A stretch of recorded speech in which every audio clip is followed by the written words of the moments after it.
Hi, welcome to Wrokdown. I'm Wendy Stapleton. Before he was known Australia-wide, my next guest was the fresh-faced compere of a Perth TV show, Club 17. He moved to Melbourne, became the host of Happening 71, and the rest is history. Would you please welcome Jeff Phillips? Hi, Wendy. Hey, Jeff. Nice to be part of history. Oh, you are, I know. You are history.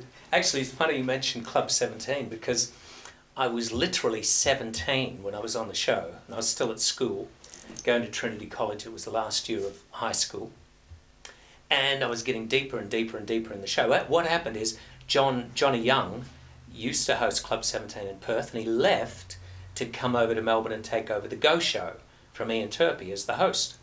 So I filled John's shoes in Perth, and it was fabulous. But I just always remember that Club 17, and I was 17, and I figured, what's going to happen when I'm 18? How did you start, for example, how did you get into the entertainment business? I learned guitar when I was a kid in Perth, and, so I used to walk around the streets going to my guitar lessons, whatever. So I'd slick the hair back and whatever and grab the guitar case and get off the bus in Perth and walk up Barrack Street. And I remember a truck driver once, wound his window down and said, "Hey, Elvis!" And the head just went, "Oh, yeah, how good is it?" So I carried the guitar everywhere. Wherever I went, there was the guitar. Well, how did you actually find yourself in from there I showbiz? got invited onto ABC TV in Perth. There was a children's, it was called Children's Thursday Party, I think it was. And I used to go on and sing some children's songs. Knick Knack Paddywhack, Get a Dog a Bone. And I was about 11, 10, so it was thereabouts. A kid's show. Yeah. And then from there, someone saw me, and we had a show in Perth called In Perth Tonight, very much a copy of In Melbourne Tonight, and hosted by Gary Carvolt, and they invited me on the show. And then the next minute, it was a great break because the host of In Perth Tonight came over to Melbourne to do an interview with Graham Kennedy on In Melbourne Tonight. And he said, "Have you got anyone in Perth that we should know about?" Whatever. And this Gary Carvolt said, "Well, here's a little film clip of a fella called Jeff Phillips." Was this a big break for you? Well, not really. It was just a week of glory and getting a taste of Melbourne, and somewhere that immediately I knew when I finished school, get in the Volkswagen, pack up, put all the records in the front seat, the clothes in the back seat, and take off across the Nullarbor. How long did you do Club 17 before you came to Melbourne? I was 17 then, and I left Perth at the end when I was 18, and I arrived in Melbourne around 18 or 19 years of age. And funny thing is, I then arrive in Melbourne and I knock on the door of In Melbourne Tonight, because here I am, I'm back, Hi, Gray. And, I'd like to get back on In Melbourne Tonight. And Channel 9 said, well, great producer, Gary Stewart, who later on ran one of the big agencies here in Melbourne. Oh, he's the best. So Gary Stewart, he said, "Can't put you straight back on In Melbourne Tonight. We've got this new show starting Sunday night. It's called New Faces. And you're a new face. Would you like to go on it?" And I said, "Yeah, sure, I've got nothing to lose." And he said, "And if you do well in that, we might have you on In Melbourne Tonight." I said, "Great." So I learned a song quickly. I do Wonderful World. It was on the charts at the moment by Louis Armstrong. And I do New Faces. Frank Wilson was the host. And it was great. I went on and I won that night. And I think I got a Kevin Dennis check, who was the host of the show, $250. I went, "That's a lot of money." "That's a lot of money." I said, "Thank you, I like this, I like Melbourne." So the next day, being Monday, it was on a Sunday night, New Faces, the ratings were just enormous. Brand new, first time ever on here in Australia. And the next day, the phone goes, "We'd like you on In Melbourne Tonight." So I go on In Melbourne Tonight that night, and I've got to walk from A to B down there in the lead break. There's a little instrumental break. And we rehearse it and whatever in the daytime. But in the tonight, when the crowd are there and the audience are there, I whack the microphone under my arm. This is crazy. And I just walk from A to B. But I go dun dun dun dun dun dun dun dun dun dun, and I just clap my hands like that. Next minute, the audience starts clapping. Oh, I thought you were like going that. to say that the mic was going. No. Imagine that's a bad mistake, isn't it? When you go, Yeah. Long and the short, the cameras will zoom around behind me. get a cross shot over my shoulders, which wasn't a rehearsed thing, and the whole audience is clapping. And the next minute, the lights go on the audience and they all start standing up. You planned this, didn't you? You paid. How do you rehearse? $250 you gave everyone a buck. Cost me a little more than that. But these are just things, how happenstance. They just happen. I finish the song, because they're all standing, because they're all clapping, I get a standing ovation. So, you know, there's not a lot of standing ovations on in Melbourne tonight. Happen too often. And the word got around. Long and the short, within 3 months, I had my first TV series on ABC, a show called Sounds Like Us. So it was like just Melbourne just really said, let's go. And it was wonderful. That's a dream, It was right? great. Oh, it sure is. But the thing is that you obviously had the talent. We're going to take a short break. Come back soon and we'll talk about your career in Melbourne on television. Great. We'll be back soon. Wrokdown. Welcome back to Wrokdown. My special guest is Jeff Phillips. We are now at ABC. Good old ABC. And the show was... Show was called Sounds Like Us. And it was like modern music of its time with the Melbourne Show Band Orchestra. So it was a huge band, you know, with brass and strings. And they wanted to bring in the pop element throughout as a musical type show. So it was kind of a bit of pull left and right, because I'm wanting to do pop music and rock music that's on the charts and everything there, but it was very much driven by the desire to use the orchestra. So you stayed with them for...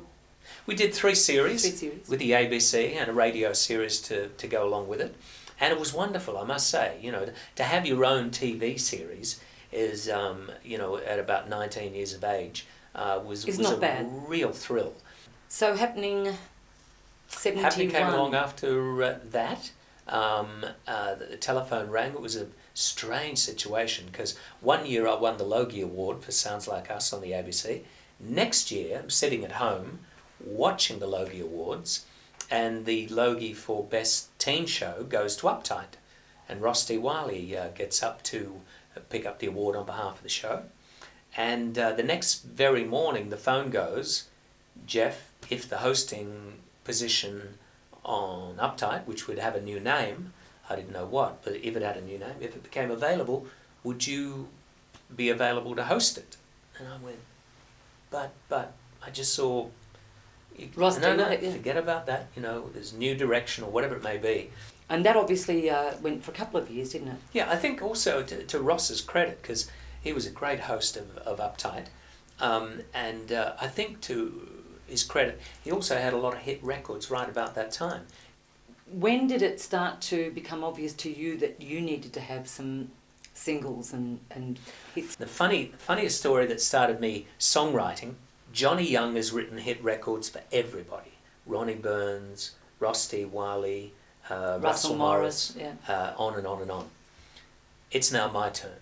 So he comes to me with this song, and he's just he said, I haven't written the middle 8 section yet, but see what you think. It's going to have a big orchestra and harp and whatever. It goes, oh, the girl that I love will be never as lonely as you, me, whatever. And the girl that I love, I'm listening to the song, the girl that and I'm going, thanks, John, that's great. Nice song. Yeah. When I get the middle 8 written and whatever like that. So he leaves, and I turned to my manager and I said, I can write songs better than that. I swear. Has anyone got a razor blade? Have you got a razor blade? That was a big hit. Bigger hit was number one. So 3-4 months later, I remember I'm up in a car park in Brisbane somewhere, waiting to go into a pub to perform, and on the radio the DJ says, here's the new follow-up record for Russell Morris for The Real Thing. It's called The Girl That I Love. And I went, put a pipe through the exhaust and just let me finish it now. But, so there's the thing you miss on the roundabout, right? Yeah. But because I then started writing my songs, I went off to Athens with my own song, won the song festival. What was it called? Sorry, the called festival? Gloria. Oh, no, the festival. Olympiad of Song. And there's the Acropolis all lit up at night, thousands of people, and more importantly, all the judges were from every record company and every publishing company in London. And they're all coming to me afterwards, giving me their business cards. When you finish going around the Greek islands, Jeff, could you call in and see us? We'd love you to record with us. So it was like an entree straight into London and every record company, in town. It was amazing. I also did a series with Rolf Harris over there on BBC One TV called Rolf on Saturday, OK. Great working with Rolf. He was just sensational. And he was huge. Oh, yeah. In Britain, he's their favourite Aussie. And as it happened then, one of my songs started, that I wrote, got picked up by Diana Ross in Los Angeles. She was going to record it. So it was one time, of your songs. So it was time for me to pack up the bags and skedaddle to Los Angeles. Okay, so you're in LA. Moved to LA, get over there. Did you meet Miss Ross? No, I didn't. But the interim of me flying over and getting settled in LA, right on Santa Monica Beach, staying with an Aussie buddy, and I go to this party because there are parties everywhere, and this guy looks at me and says, "You're Jeff Phillips." I go, "Yeah." He said, "Jeff Phillips, Rock Me Slowly." I said, "Yeah, it's a song that I wrote." And he goes inside, comes out, and he says, "There's the sheet music, my name written." He said, "I was going to do this with Diana Ross." I said, "Aren't you still?" He said, "She just left Motown and she's gone to RCA. And because she's gone and left Motown, I'm now going to record it with Jermaine Jackson, Michael's brother, who's with Motown." And I went, and at that stage, Diana Ross was huge. Yeah. Jermaine Jackson was just a member of the Jacksons. So that's what happened there. So how long did you stay? Stayed there for 4 years, 5 years. Oh, that's the funny thing is, I was publishing over there with Golf and Western. So that was all great, but so many people were all coming up to me and saying, "You're from Australia?" I'm going, "Yeah." I said, "Oh, I'd love to be in Australia," because the video explosion was starting to take over, and there was a big band called Little River Band who were from Australia. So all of a sudden, people in, would you believe, Los Angeles wanted to be in Australia. So all of a sudden I'm going, yeah, I'd like to be in Australia too. So it's just a natural round the world kind of trip, come back to Australia. When you came back to Australia, I don't know how soon this happened, but you eventually wound up in musical theatre. Yeah. We'll take a short break, but when we come back, I'd love to find out what led you into it. It was Cats. Was it Cats? Was that the first one? That was the one, yes. 5 years of my life. An amazing part too, I saw you. Did you really? Yes, I did. Oh, great. I did. I was the hairy one. They were all hairy, Wendy. But I was more hairy than the rest. You were hairier than Deb Byrne. Oh yeah, Debbie. She'd lost a lot of her. She'd lost a lot of her. She'd lost a lot of her. What was her character? It was Grisabella. Beautiful. I know. It was so sad. Poor dear. Poor Grisabella. We'll take a break. And I was. We'll take a break and come back with a very hairy Jeff Phillips. Wrokdown. Welcome back. I'm with one very hairy cat. So, okay, you've come back from LA, and can you just tell me how you found yourself with this fantastic role in Cats? Basically, I think just about every pop singer in Australia auditioned for the part of the Rum Tum Tugger because he was the rock and roll cat. So I auditioned for Andrew Lloyd Webber. He came out for the first audition. I walk in, and Cameron McIntosh and Andrew Lloyd Webber, and he said, "Could you possibly sing an Elvis Presley song?" And I said,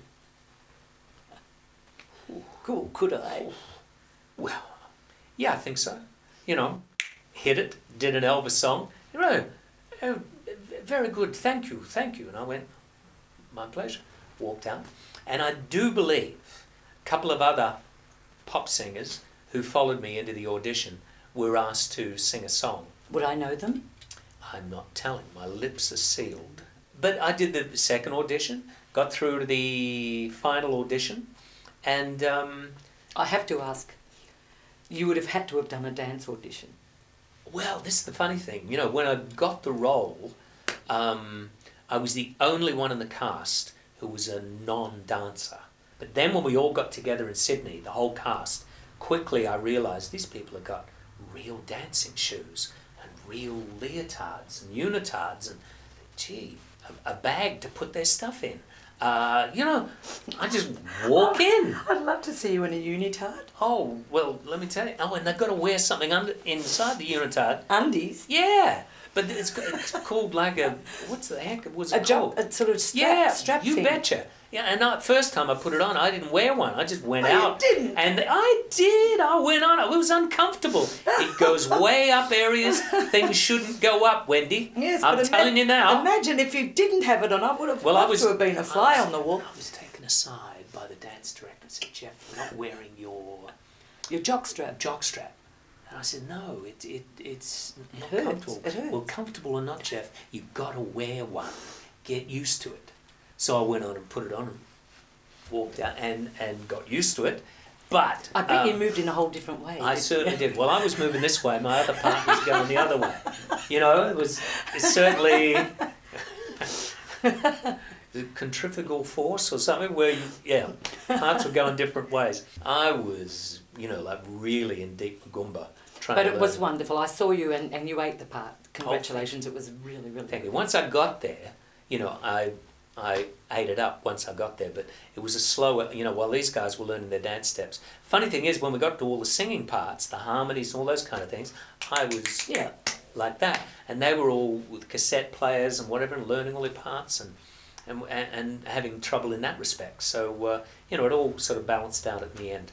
You've done so many things. There was Cats, After Cats. After Cats, I went back to Sydney. I had a house up there. I did a show called Star Search, Yes. which was a talent show. In Sydney. And it was a great show because it was the first time we used technology, as in the people of Australia could vote on the phone. Nowadays, everyone can vote on the phone, but then was about the first time. It was very much an experimentation. So there was Star Search. You came back to Melbourne. Came back to Melbourne. I then did a show of my own format, children's show called My Generation. Not to be confused with the new show on at the moment, talking about my generation. This was called My Generation, and it was an adult and a kid in a quiz show kind of format against another adult and a kid. Okay, let's come up to today. I know that you are a very successful businessman. Well, you told me you were. Well, I tell everyone that. Look at you. Look at me and look at you. Oh, cut it out. The difference? Said, let me act the part here. I know. There we go. Well, see, that's... Hocking Stewart would be very happy. They would be. Yes. So you actually... You run an entertainment company, or you did? Yeah, I do an agency that I take care of a lot of comedians. Yeah. I was putting together a lot of after-dinner speakers and things like that. And then I also do a lot of emceeing of functions and things like that. I think the last time we were together was at Eden of the Park here in Melbourne. And you are in the real estate business. Real estate's something that I've always been involved in, way back to when I first came to Melbourne. And I've done some development and I know what's involved with developing, starting a project, getting it right through to the finish of townhouses. And then last year someone was talking to me about a TV concept, and it was in relation to real estate. And I said it'd really work well if I know you've got experience in renovating houses and doing developments, whatever, if you were a real estate agent, if you had, you were a bona fide real estate agent. So I did the course, and I did it, and then the TV idea fell away and didn't materialise. But I'm sitting here with the real estate course under my belt, and one of my friends, Glenn Cortino from Hocking Stewart, said, "Come and join us," and so that's how it happened. And now it's. Now, look, the thing is, I know that probably a lot of first home buyers would not have remembered happening 71 or 72, but how often do you turn up at a place and they'll say... All the time. All the time. It's you, isn't it? It's you. Yes. It's you, isn't it? I know you.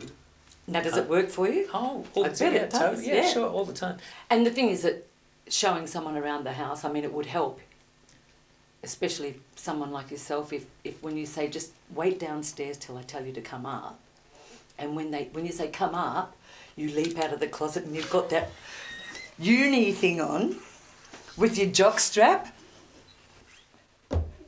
That'd be the clincher, wouldn't it? I never thought of that, but this could be. Let me just work on that. I think my brain was sort of. I think working you on got that. something. Don't come upstairs. Don't come upstairs. Just Don't tell give you- me a moment. Put the makeup on, the wig, and then the Rum Tum Tugger.